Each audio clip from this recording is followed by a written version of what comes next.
जैसा कि आपने प्रेस पार्ट में देखा था कि मिस्सो की मॉम को परवीन के बारे में पता चल जाता है कि मिस्सो ही परवीन था और जो उसकी जगह ले रहा है वह उसका रोबोट है।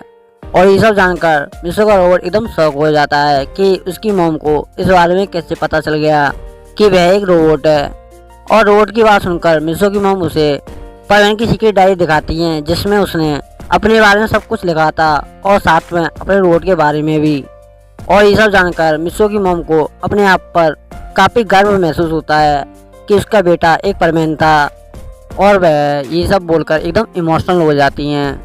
उसके बाद सीन शिफ्ट होता है अगले दिन का, जहाँ पर मिस्सो का रोबोट स्कूल बैग लेकर मिस्सो के स्कूल में जाता है, जहाँ पर सारे बच्चे उसे देखकर एकदम शॉक हो जाते हैं। अब आगे तभी उसी भीड़ में से परवीन के पास मिचिको आती है और एकदम से कहती है कि परवीन, तुम क्या सच बोल रहे हो कि तुम हमारे साथ पढ़ने के लिए आए हो?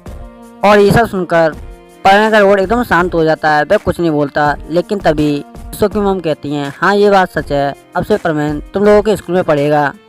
और मिस्सो की मॉम की इस तरह की बात सुनकर सभी बच्चे काफ़ी खुश हो जाते हैं कि परवीन उनके साथ अब पढ़ने वाला है और वे काफ़ी एक्साइटेड होकर चिल्लाने लगते हैं। कि तभी टीचर आ जाते हैं और उन सभी बच्चों को शांत करते हैं और कहते हैं, शांत हो जाओ बच्चों। और टीचर की इस तरह की बात सुनकर सभी बच्चे एकदम खामोश हो जाते हैं। फिर टीचर कहते हैं कि परवीन, तुम इतनी सुबह सुबह यहाँ पर क्या कर रहे हो? और टीचर की इस तरह की बात सुनकर परवीन की मॉम कहती हैं, मैं यहाँ पर परवीन को इसलिए लेकर आई हूँ ताकि वह आप लोगों के स्कूल में पढ़ सके, इसलिए मैं उसका एडमिशन आपके स्कूल में करवाना चाहती हूँ। और मिस्सो की मॉम की इस तरह की बात सुनकर टीचर का भी वही रिएक्शन होता है जो सारे बच्चों का हुआ था। तभी टीचर कहते हैं, लेकिन ये कैसे हो सकता है? ये तो एक परवीन है और ये कैसे पढ़ सकता है? और टीचर की इस तरह की बात सुनकर मिस्सो की मॉम एकदम गुस्से में कहती हैं, परवीन है तो क्या हुआ? इसका मतलब ये नहीं है कि इसे पढ़ाई की कोई जरूरत नहीं पड़ेगी। आखिर पढ़ाई की जरूरत सबको पड़ती है और इसे भी पड़ेगी, इसलिए मैं चाहती हूँ ये आप लोगों के स्कूल में पढ़े। और परवीन की मॉम की इस तरह की बात सुनकर टीचर एकदम से कहते हैं, लेकिन तभी मिस्सो की मॉम एकदम गुस्से में कहती हैं, चलो परवीन यहाँ से, हम तुम्हारा एडमिशन किसी दूसरे स्कूल में करवाएंगे, ये स्कूल तुम्हारे लायक नहीं है। परवीन की मॉम को इस तरह से जाते हुए देखकर तभी सारे के सारे बच्चे शोर मचाने लगते हैं कि उसके टीचर ये सब क्या कर रहे हैं, वह उन्हें रोकते क्यों नहीं। और सभी बच्चों को इस तरह से शोर मचाते हुए देखकर टीचर उन सभी बच्चों को शांत करते हैं और एकदम से परवीन की मॉम को रोकते हुए कहते हैं कि रुक जाइए, परवीन यहाँ पर पढ़ सकता है। और टीचर की इस तरह की बात सुनकर परवीन की मॉम एकदम रुक जाती हैं और वह परवीन को हाथ पकड़कर टीचर के पास लाकर कहती हैं, चलो अच्छा है आप मान तो गए, वरना मैं इसका एडमिशन दूसरे स्कूल में करवा देती। और परवीन की मॉम की इस तरह की बात सुनकर टीचर एकदम से कहते हैं, नहीं, इसकी कोई ज़रूरत नहीं है, मैं सिर्फ इतना कहना चाह रहा था आपसे, यह एक परवीन है जिस पर कई काम होते हैं और काफ़ी जिम्मेदारी भी हैं, तो ये ऐसे में पढ़ाई कैसे करेगा। और टीचर की इस तरह की बात सुनकर परवीन भी काफ़ी खुश हो जाता है और एकदम से कहता है, हाँ सर, मैं भी यही समझाना चाह रहा था अपनी मॉम को, लेकिन ये बात मेरी मॉम कहाँ समझती हैं, वह तो मुझे ज़बरदस्ती पढ़ाना चाहती हैं। आप भी समझाइए मॉम को कि मेरे ऊपर कितनी जिम्मेदारी हैं, मेरे पर कई काम हैं और वैसे भी परवीन को पढ़ाई की क्या ज़रूरत। और रोबोट की इस तरह की बात सुनकर परवीन की मॉम एकदम गुस्से में कहती हैं, तुम चुप रहो, मैंने कहा ना तुम सिर्फ पढ़ोगे और कुछ नहीं, ये मेरा फाइनल डिसीजन है जो तुम्हें मानना ही पड़ेगा। और परवीन की मॉम की इस तरह की बात सुनकर टीचर भी समझ जाते हैं कि अब उन्हें समझाने का कोई फ़ायदा नहीं, इसलिए वह परवीन की मॉम को और परवीन को दोनों प्रिंसिपल रूम में ले जाते हैं उसका एडमिशन करवाने के लिए, जहाँ पर प्रिंसिपल भी काफ़ी खुश हो जाते हैं कि परवीन उनके स्कूल में पढ़ने के लिए आया है। और ये सब जानकर वह परवीन से खुश होकर कहते हैं कि परवीन, हमें काफ़ी खुशी होगी तुम हमारे स्कूल में पढ़ोगे, लेकिन इससे पहले हमें तुम्हारा टेस्ट लेना पड़ेगा, ये जानना पड़ेगा कि तुम कितने इंटेलिजेंट हो। और ये सब सुनकर परवीन का रोबोट एकदम शॉक हो जाता है कि तभी टीचर कहते हैं कि सर आप ये क्या कर रहे हैं, आपको नहीं पता कि परवीन कितना इंटेलिजेंट है, इसकी इंटेलिजेंट की चर्चा तो पूरे के पूरे शहर में फैली हुई है और ऐसे में आप उसे टेस्ट लेने के लिए कैसे बोल सकते हैं। मुझे पक्का यकीन है ऐसे टेस्ट को परवीन चुटकियों में सॉल्व कर देगा। और टीचर की इस तरह की बात सुनकर प्रिंसिपल भी काफ़ी खुश हो जाते हैं और वे एकदम से कहते हैं, हाँ तुम एकदम ठीक कह रहे हो, भला परवीन को टेस्ट देने की क्या ज़रूरत, वो तो वैसे ही इस टेस्ट को बड़ी आसानी से सॉल्व कर देगा, इसलिए टेस्ट देने का कोई फ़ायदा नहीं। और प्रिंसिपल की इस तरह की बात सुनकर परवीन एकदम सांस भरते हुए कहता है कि चलो अच्छा है, मेरे लिए यही अच्छा होगा कि मैं इस टेस्ट को ना दूँ। तभी प्रिंसिपल कहते हैं कि परवीन तुम यहाँ पर साइन करो, उसके बाद तुम्हारा एडमिशन यहाँ पर हो जाएगा। और प्रिंसिपल की इस तरह की बात सुनकर परवीन जल्दी से पेन लेता है और जल्दी जल्दी में वहाँ साइन कर देता है और कहता है थैंक यू सर मुझे बचाने के लिए। और ये सब सुनकर सभी लोग एकदम शौक हो जाते हैं कि तभी प्रिंसिपल कहते हैं तुम्हारा कहने का क्या मतलब है। और टीचर की इस तरह की बात सुनकर रोहन एकदम शौक हो जाता है कि उसके मुंह से ये क्या निकल गया। और प्रिंसिपल की इस तरह की बात सुनकर प्रियंका रोहन जोर जोर से हंसने लगता है और एकदम से कहता है कि सर आप भी ना काफ़ी अच्छा मजाक कर लेते हैं। और वह इतना सब बोलकर स्कूल बैग लेता है और क्लासरूम में भाग जाता है, जिसे देखकर प्रिंसिपल और टीचर एकदम शौक हो जाते हैं कि परवीन क्या कहना चाहता था। उसके बाद सीन शिफ्ट होता है जहाँ पर परवीन को दिखाया जाता है। परवीन अपने क्लासरूम में पहुँचता है, जिसे देखकर सारे के सारे बच्चे एकदम खुश हो जाते हैं, क्योंकि अब तक सारे बच्चों को पता चल जाता है कि परवीन उन्हीं के स्कूल में उन्हीं के साथ पढ़ने वाला है। और ये सब जानकर वे काफ़ी खुश हो जाते हैं। उसके बाद परवीन जैसे ही क्लासरूम में बैठने के लिए जाता है कि उसके सामने मिचिको आ जाती है और वह परवीन का हाथ पकड़कर उससे कहती है कि परवीन तुम मेरे सीट पर बैठोगे और किसी के पास नहीं। और ये सब सुनकर सभी बच्चे एकदम चौंक जाते हैं और काफ़ी बच्चे तो मिचिको पर नाराज़ होते हैं कि वह परवीन को अपनी सीट पर बैठने के लिए बोल रही है, क्योंकि सभी बच्चे चाहते थे कि परवीन उन्हीं के पास बैठे। लेकिन तभी कबाब साहू मिचिको के पास आ जाते हैं और वह मिचिको से कहते हैं कि मिचिको तुम परवीन को अपने पास बैठने के लिए नहीं बोल सकती, क्योंकि परवीन हमारा भी अच्छा दोस्त है, इसलिए परवीन हमारे पास बैठेगा। और कबाब साहू की इस तरह की बात सुनकर मिचिको गुस्से में कहती है कि कबाब परवीन सिर्फ तुम्हारा ही अच्छा दोस्त नहीं है, वह मेरा भी काफ़ी अच्छा दोस्त है, इसलिए परवीन सिर्फ मेरे पास बैठेगा। और वैसे भी तुम कितने इंटेलिजेंट हो ये बात पूरी क्लास जानती है। और मिचिको की इस तरह की बात सुनकर सभी बच्चे कबाब साहू पर जोर जोर से हंसने लगते हैं, क्योंकि सारे बच्चे जानते थे कि कबाब साहू पढ़ाई में कितने कमज़ोर हैं। और ये सब सुनकर परवीन रोहन को काफ़ी गुस्सा आता है, लेकिन तभी वहाँ पर टीचर आ जाते हैं और टीचर को देखकर सारे बच्चे अपनी अपनी जगह पर जाकर बैठ जाते हैं। उसके बाद मिचिको परवीन से कहती है कि परवीन तो मेरे पास बैठ जाओ। और टीचर को इस तरह आते हुए देखकर परवीन के पास कोई ऑप्शन नहीं रहता, इसलिए वह मिचिको के पास ही बैठ जाता है। जहाँ पर टीचर आ जाते हैं और वह सभी बच्चों से कहते हैं जैसा कि आप सभी को पता है कि परवीन अब से हम लोगों के साथ पढ़ने वाला है, इसी और वह इतना बोलकर परवीन को अपने पास बुलाते हैं और परवीन से कहते हैं कि परवीन तुम यहाँ पर रुको, मैं तुम्हें एक सवाल देता हूँ इस बोर्ड पर जिसे तुम्हें सॉल्व करना है। और वह इतना बोलकर वहाँ पर उस बोर्ड पर एक सवाल लिख देते हैं, जिसे देखकर परवीन के रोड के एकदम पसीने छूटने लगते हैं, क्योंकि वह सवाल काफ़ी हार्ड था। और वह एकदम से कहते हैं कि परवीन आज तक इस सवाल को पूरी की पूरी क्लास में आज तक कोई भी सॉल्व नहीं कर पाया है, और मुझे पूरा विश्वास है इस सवाल को तुम चुटकियों में सॉल्व कर दोगे, क्यों है ना।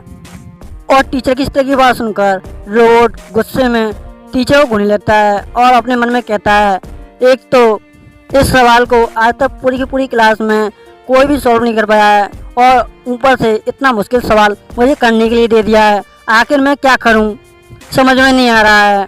और वह इतना कहकर उसे सॉल्व करने की कोशिश करता है, लेकिन काफ़ी कोशिश करने के बावजूद वह उसे सॉल्व नहीं कर पाता है, जिसे देखकर सारे के सारे बच्चे एकदम शॉक हो जाते हैं। और वह अपने मन में कहने लगते हैं कि आखिर परवीन को हुआ क्या है, अभी तक उसने लिखना शुरू भी नहीं किया है। कि तभी टीचर परवीन से कहते हैं कि परवीन तुम्हें हुआ क्या है, अभी तक तुमने कुछ भी क्यों नहीं लिखा। और टीचर की बात सुनकर वह एकदम से कहता है हाँ हाँ सर मैं भी लिखता हूँ। और वह जैसे ही लिखने की कोशिश करता है कि तभी उसका बैच अचानक से बजने लगता है, जिसे देखकर परवीन का रोड एकदम खुश हो जाता है और कहता है वाह क्या एंट्री है। उसके बाद परवीन अपना बैच हटाते हुए कहता है कि हेलो कौन। कि तभी परवीन की इस तरह की बात सुनकर उसमें से पायन की आवाज़ आती है।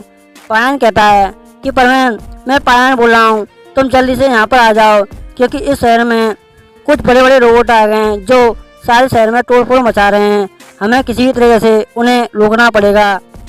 और पायन की इस तरह की बात सुनकर सभी के सभी एकदम शौक हो जाते हैं, लेकिन सबसे ज़्यादा शौक रोबोट होता है, क्योंकि उसे पता होता है कि डॉक्टर ऑक्टो कब का मर चुका है, तो ये दूसरे रोबोट कौन बना रहा है। तभी पायन कहता है कि पायन तुम लोग जब तक सिचुएशन को संभालो, मैं कुछ ही देर में वहाँ पर पहुँचता हूँ। और उसके बाद वह कॉल को रख देता है। फिर परवीन टीचर से कहता है कि सॉरी सर, मुझे इस वक्त जाना होगा। तभी टीचर कहते हैं कि परवीन, अभी अभी तो तुम्हारी क्लास शुरू हुई है और तुम इस तरह से क्लास को कैसे छोड़कर जा सकते हो, वो भी बीच में। तो टीचर की बात सुनकर परवीन एकदम से कहता है कि सर, मेरी क्लास से कई गुना ज़रूरी लोगों की मदद करना ज़रूरी है, क्योंकि अगर मैं ठीक समय पर वहाँ पर नहीं पहुँचा तो वह रोबोट ना जाने क्या क्या तबाह कर देंगे। और परवीन की बात सुनकर टीचर समझ जाते हैं कि परवीन एकदम ठीक कह रहा है और वह परवीन से कहते हैं ठीक है तो परवीन तुम जाओ, लेकिन पीटी क्लास शुरू होने से पहले यहाँ जल्दी आ जाना। और टीचर की इस तरह की बात सुनकर परवीन एकदम से कहता है हाँ सर, मैं ज़रूर पहुँच जाऊँगा। और उसके बाद परवीन खिड़की के रास्ते वहाँ से उड़ जाता है और सारे बच्चे परवीन को जाते हुए देखकर एकदम से बाय कहते हैं। उसके बाद सीन शूट होता है जहाँ पर पायन मूवी अकेले अकेले लड़ रहे होते हैं, लेकिन रोबोट कुल मिलाकर 3 थे। 2 को तो वह किसी भी तरह हैंडल कर लेते, लेकिन तीसरा आकर उनका बीच में काम बिगाड़ देता था, जिस कारण उन्हें उस रोबोट से लड़ने में काफ़ी तकलीफ हो रही होती है। लेकिन अचानक से उन्हीं में से एक रोबोट बूवी को एक जोरदार पंच मारता है, जिसके कारण वह जमीन पर नीचे गिर जाता है और वह जमीन पर गिर जाने के कारण वहीं बेहोश हो जाता है। और बूवी को उस तरह गिरते हुए देखकर तभी पायन उसकी मदद करने के लिए आता है, लेकिन वह उसे बचाने की कोशिश करता है। तब तक एक रोबोट पीछे से पायन को भी पकड़ लेता है, जिसके कारण वह उसे बचा नहीं पाता है। और तभी उनमें से एक रोबोट बूवी के ऊपर पैर रखने वाला होता है कि उसी समय पर वहाँ पर पाको आ जाती है, जो उसे पैर पकड़कर ऊपर ही फेंक देती है। और वह बूवी को उठाकर एकदम से कहती है कि बूवी बूवी तुम ठीक हो ना। और पाको की स्त्री की बात सुनकर बूवी धीरे धीरे करके उसमें आने लगता है। उसके बाद पायन अपने आप को किसी भी तरह उस रोबोट से छुड़ाने की कोशिश करता है, लेकिन काफ़ी कोशिश करने के बावजूद वह उससे अपने आप को नहीं छुड़ा पाता है, क्योंकि उसकी पकड़ काफ़ी मजबूत थी। और तभी अचानक से उस रोबोट को पीछे से एक पंच लगता है, जिसके कारण उस रोबोट के वहीं के वहीं टुकड़े हो जाते हैं, जिसे देखकर पायन एकदम से कहता है कि अच्छा वो रोबोट, तुम ठीक समय पर आ गए, वरना आज तो ये रोबोट मेरी चटनी बना देता। तो पायन की बात सुनकर रोबोट एकदम से कहता है हाँ पायन, तुम एकदम सच कह रहे हो, ये रोबोट वाकई में काफ़ी ज़्यादा स्ट्रॉन्ग है। लेकिन एक बात मेरी समझ में नहीं आई, अगर डॉक्टर ऑक्टो मर चुका है तो ये डुप्लीकेट रोबोट कौन बना रहा है। और रोबोट की इस तरह की बात सुनकर पायन भी एकदम सोच में पड़ जाता है कि रोबोट एकदम सच कह रहा है। जब डॉक्टर ऑक्टो मर चुका है और उसके पीछे कोई नहीं है, तो इन रोबोट को कौन भेज रहा है। तभी अचानक से उसी समय पर पाको की रोबोट चलाते हुए कहती है कि दोस्तों, सिर्फ बातें करते रहोगे या यहाँ पर आकर मेरी मदद भी करोगे, क्योंकि यहाँ पर अभी भी एक रोबोट बाकी है, भूल गए क्या। और पाको की इस तरह की बात सुनकर पायन और रोबोट दोनों एक साथ कहते हैं हाँ हाँ क्यों नहीं। और वे इतना बोलकर उस रोबोट के पास पहुंच जाते हैं और एक साथ मिलकर तीनों अलग अलग जगह पर वार करते हैं, जिसके लगते ही उस रोबोट के टुकड़े टुकड़े हो जाते हैं। और ये सब देखकर सही परिणाम काफ़ी खुश हो जाते हैं कि चलो फाइनली सब कुछ ठीक हो गया। उसके बाद रोबोट पाको से कहता है कि पाको, तुम्हें यहाँ नहीं आना चाहिए था, मेरे ख्याल से तुम्हें कुछ समय और रेस्ट करना चाहिए। और रोबोट की तरह की बात सुनकर तभी पाको कहती है मैं पाको नहीं बल्कि उसकी रोबोट हूँ। और ये सब सुनकर सभी लोग एकदम चौंक जाते हैं और एकदम से कहते हैं क्या। तो पाको कहती है हाँ, पाको इस वक्त घर पर रेस्ट कर रही है। वह तो मुझसे यहाँ आने की जिद कर रही थी, लेकिन मैंने ही उसे बड़ी मुश्किल से समझाया कि उसे कुछ समय और रेस्ट करना चाहिए, क्योंकि तुम्हें तो पता ही है जब से परवीन की डेथ हुई है तब से पाको पूरी तरह से टूट चुकी है और उसने अपना काम भी छोड़ दिया। और इसे सुनकर तभी पायन कहता है कि कौन सा काम। तो तभी पाको की रोबोट एकदम अड़ती आवाज़ में कहती है अरे पायन, तुम्हें इतना भी नहीं पता, लड़कियां घर का काम करती हैं और मैं वही सब काम की तो बोल रही थी। और ये सब सुनकर रोबोट भी उसकी हाँ में हाँ मिलाता है, क्योंकि इस वक्त रोबोट भी जानता है कि पाको ही सुमेर है। और ये सब सुनकर तभी पायन कहता है अच्छा, पाको घर का काम भी करती है, मुझे तो पता नहीं था। और पायन की इस तरह की बात सुनकर पाको की रोबोट को काफ़ी गुस्सा आता है और वह गुस्से में आकर पायन को एक जोर से पंच मारती है, जिस पंच को लगते ही पायन एक बिल्डिंग पर जाकर गिरता है और वह जैसे तैसे अपनी हालत सुधारते हुए एकदम से खड़ा होता है और गुस्से में आकर रोड के पास आकर कहता है कि रोड, तुमने मुझे क्यों मारा जबकि तुम असली पाको नहीं हो। अगर मानना है तो पाको को मारना चाहिए था, तुमने मुझे क्यों मारा। तो पायन की इस तरह की बात सुनकर रोड गुस्से में कहती है, तुमने मेरा मजाक उड़ाया कि मैं घर का काम भी कर सकती हूँ, इसीलिए मैंने तुम्हें मारा। और पाको की रोबोट की इस तरह की बात सुनकर तभी पायन कहता है, तुम ये मत बोलो, तुम उसकी रोबोट हो, पाको नहीं। अगर मानना ही था तो पाको को मारना चाहिए था, तुम्हें उसकी जगह मुझे मारने का कोई हक नहीं। और पायन की इस तरह की बात सुनकर पाको की रोबोट गुस्से में कहती है, जब हम दोनों की फीलिंग सेम फीलिंग हो सकती है तो तुम्हें मानने का हक मेरा क्यों नहीं बन सकता। और इसे सुनकर पायन गुस्सा करने लगता है कि तभी रोबोट सभी को शांत करते एकदम से कहता है कि दोस्तों, आपस में झगड़ना बंद करो और मेरी बात ध्यान से सुनो। और रोबोट की इस तरह की बात सुनकर सभी के सभी परवेन रोबोट की बात ध्यान से सुनने लगते हैं। तभी रोबोट कहता है, जैसा कि तुम सभी को पता है कि डॉक्टर ऑक्टो मर चुका है, तो उसके अलावा ये रोबोट कौन बना रहा है। और रोबोट की इस तरह की बात सुनकर सभी लोग एकदम चौंक जाते हैं। और तभी पाको की रोबोट कहती है, हाँ रोबोट, ये बात तो मैंने सोची नहीं, जबकि डॉक्टर ऑक्टो मर चुका है तो ये डुप्लीकेट रोबोट कौन बना सकता है। और ये रोबोट पिछली बार से ज़्यादा एडवांस हैं और इनकी ताकत काफ़ी ज़्यादा है, जिसका सामना करने के लिए करीब 2 परवेन चाहिए, तब जाकर वह इस रोबोट को हरा सकते हैं। और पाको की रोबोट की इस तरह की बात सुनकर तभी पायन कहता है, मेरे ख्याल से ये कोई और है जो डॉक्टर ऑक्टो के साथ काम करता था और डॉक्टर ऑक्टो के मर जाने के बाद वह हम सभी परवेन से बदला लेना चाहता है। और पायन की इस तरह की बात सुनकर सभी लोग पायन की बात पर ट्रस्ट करने लगते हैं, लेकिन रोबोट को अब भी कुछ डाउट लग रहा होता है कि तभी पाको की रोबोट कहती है कि रोबोट, तुम बताओ, तुम कैसे हो। मैंने सुना है तुम आजकल पायन के घर पर रह रहे हो। मैं तो ये सोच रही थी कि पायन की मॉम तुम्हें घर रखने के लिए मान कैसे गई। और पाको की रोबोट की इस तरह की बात सुनकर रोबोट एकदम दुखी आवाज में कहता है, मेरी मॉम मान तो गई, लेकिन उन्हें मुझे घर में ठहरने के लिए एक शर्त रखी है जो मुझे माननी पड़ी। और रोबोट की इस तरह की बात सुनकर पाको की रोबोट कहती है, कौन सी शर्त। तो पायन का रोबोट उन सभी को बताता है उसकी मॉम ने ये शर्त रखी है कि जब तक वह यहाँ पर रहना चाहता है वह रह सकता है, लेकिन इसके लिए उसे मिस्र की तरह स्कूल जाना होगा, वो भी पढ़ने के लिए। और ये सुनकर सभी के सभी लोग एकदम चौंक जाते हैं। लेकिन तभी पायन के रोबोट को एक बात याद आती है और वह एकदम से कहता है, अरे नहीं, मुझे तो इस वक्त पीटी क्लास में होना चाहिए था, सर मुझे बहुत डांटेंगे। और वह इतना बोलकर वहाँ से तेजी के साथ उड़कर चला जाता है, जिसे देखकर पायन कहता है, भले ही परवेन अब नहीं रहा है, लेकिन इसके बावजूद उसके रोबोट को उसकी ड्यूटी निभानी पड़ रही है।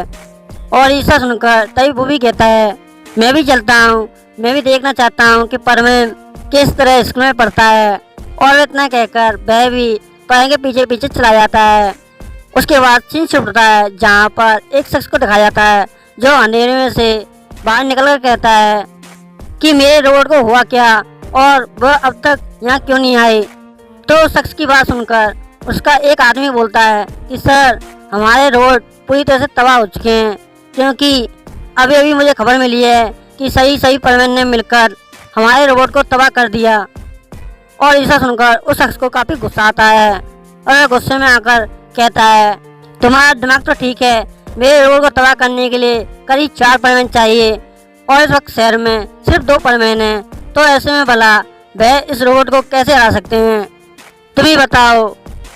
और उस शख्स की बात सुनकर तभी उसका आदमी बोलता है कि सर, वहाँ पर कुल मिलाकर 4 परवेन थे। और ऐसा सुनकर एकदम वह शख्स एकदम चौंक जाता है और एकदम से कहता है, क्या तुम मजाक तो नहीं कर रहे, ऐसा नहीं हो सकता। तो ये सब सुनकर वह कहता है, क्यों नहीं हो सकता सर। और अपने आदमी की इस तरह की बात सुनकर वह शख्स अपने आप को हथेली में लगाकर एकदम से कहता है, क्योंकि परवेन मर चुका है। और वह एकदम से खतरनाक हंसी में हंसते हुए कहता है, क्योंकि मैंने ही उसे मारा था। और उसके बाद उस शख्स के चेहरे को दिखाया जाता है, वह कोई और नहीं, वह डॉक्टर ऑक्टो होता है, जिसका आधा चेहरा अभी भी जला हुआ होता है। और वह जोर से हंस रहा होता है कि मैंने ही परवेन को मार दिया था, मैंने ही परवेन को मार दिया था। और इसी के साथ ये पार्ट यहीं समाप्त होता है। अगर आपको ये वीडियो अच्छी लगे चैनल को कमेंट एंड सब्सक्राइब करना ना भूलें। Okay good bye, sayonara.